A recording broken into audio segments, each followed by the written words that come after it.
And so the very beginning in Genesis, Adam and Eve, they're dealing with this serpent.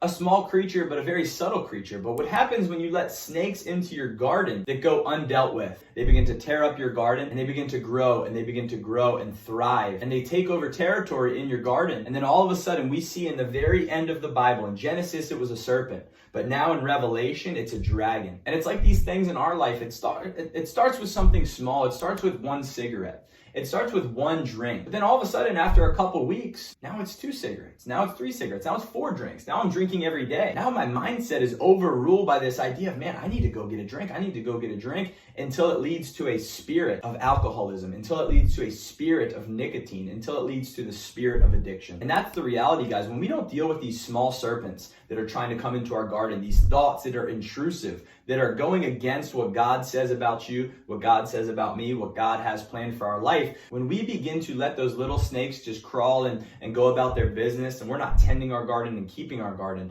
eventually they're going to grow into a dragon. Eventually they're going to grow into addiction, something that I can't break. In today's America, it is not uncommon for people to have addictions. Addictions to their phone, addictions to social media, addictions to alcohol, addictions to pornography. These things have become so normal. Why? Because one little serpent led his way into our garden, and he turned into this big dragon as we began to feed him, because we didn't address the snake, the thoughts that came into this garden.